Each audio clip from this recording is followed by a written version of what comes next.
Articles Reciprocal Trade and Tariffs. February 13, 2025. Protecting American economic sovereignty is crucial. Reciprocal trade policies ensure that the U.S. is not taken advantage of by other countries, safeguarding American jobs and industries. Memorandum for the Secretary of the Treasury, the Secretary of Commerce, the Secretary of Homeland Security, the Director of the Office of Management and Budget, the United States Trade Representative, the Assistant to the President for Economic Policy, the Senior Counselor to the President for Trade and Manufacturing. Subject: Reciprocal Trade and Tariffs. Section 1. Background. The United States has one of the most open economies and has among the lowest average weighted tariff rates in the world. The United States imposes fewer barriers to imports than other major world economies, including those with similar political and economic systems. For many years, the United States has been treated unfairly by trading partners, both friend and foe. This lack of reciprocity is one source of our country's large and persistent annual trade deficit in goods. Closed markets abroad reduce United States exports, and open markets at home result in significant imports. Our workers and industries bear the brunt of unfair practices and limited access to foreign markets. Unfair practices and unchecked labor arbitrage has led to a race to the bottom. So, what is labor arbitrage? It's the practice of taking advantage of wage differences between countries or regions to reduce production costs. This hits the middle class the hardest and has led to decades-long wage suppression. As noted in the Presidential Memorandum of January 20, 2025, America First Trade Policy Memorandum, this situation is untenable. The trade deficit of the United States threatens our economic and national security, has hollowed out our industrial base, has reduced our overall national competitiveness, and has made our nation dependent on other countries to meet our key security needs. Beyond economics, the United States has become increasingly dependent on other nations due to outsourcing. This dependency poses a significant threat to our national security. By making trade more reciprocal and balanced, we can reduce the trade deficit, grow the United States economy, and improve our trade relationships with trading partners to the benefit of American workers, manufacturers, farmers, ranchers, entrepreneurs, and businesses. SEC. 2. Policy. It is the policy of the United States to reduce our large and persistent annual trade deficit in goods and to address other unfair and unbalanced aspects of our trade with foreign trading partners. In pursuit of this policy, I will introduce the Fair and Reciprocal Plan. Under the plan, my administration will work strenuously to counter non-reciprocal trading arrangements with trading partners by determining the equivalent of a reciprocal tariff with respect to each foreign trading partner.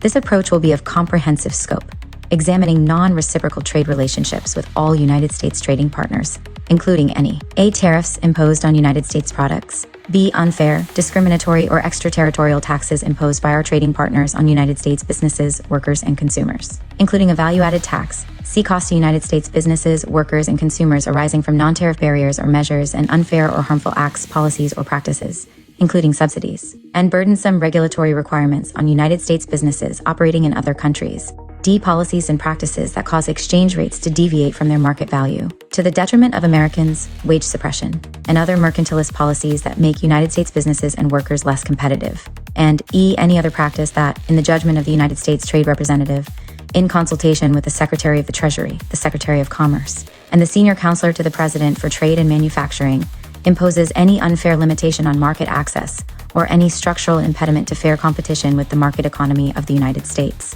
The plan shall ensure comprehensive fairness and balance across the international trading system by factoring in losses as a result of measures that disadvantage the United States as applied, regardless of what they are called or whether they are written or unwritten. SEC 3. Taking action. A. After the submission of the specified agency reports due under the America First Trade Policy Memorandum, the Secretary of Commerce and the United States Trade Representative, in consultation with the Secretary of the Treasury, the Secretary of Homeland Security, the Assistant to the President for Economic Policy, the Senior Counselor to the President for Trade and Manufacturing, and the heads of such other executive departments and agencies as the Secretary of Commerce and the United States Trade Representative deem relevant, shall initiate, pursuant to their respective legal authorities, all necessary actions to investigate the harm to the United States from any non-reciprocal trade arrangements adopted by any trading partners. Upon completion of such necessary actions, they shall submit to me a report detailing proposed remedies in pursuit of reciprocal trade relations with each trading partner. B. Within 180 days of the date of this memorandum, the Director of the Office of Management and Budget shall assess all fiscal impacts on the federal government and the impacts of any information collection requests on the public, and shall deliver an assessment in writing to the President. SEC 4. Definitions. For the purposes of this memorandum, A. Value-added tax means a type of consumption tax that is levied on the incremental increase in value of a good or service at each stage of the supply chain. B. Non-tariff barrier or measure means any government-imposed measure or policy or non-monetary barrier that restricts, prevents, or impedes international trade in goods, including import policies. Sanitary and phytosanitary measures, technical barriers to trade, government procurement, export subsidies, lack of intellectual property protection, digital trade barriers, and government-tolerated anti-competitive conduct of state-owned or private firms. SEC. 5. General provisions. A. Nothing in this memorandum shall be construed to impair or otherwise affect the authority granted by law to an executive department or agency, or the head thereof, or T. the functions of the Director of the Office of Management and Budget relating to budgetary, administrative, or legislative proposals. B.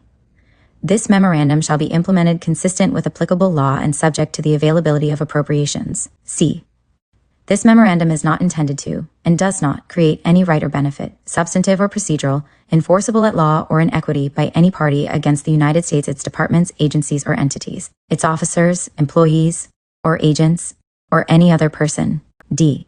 The United States Trade Representative is authorized and directed to publish this memorandum in the Federal Register. Comment your thoughts.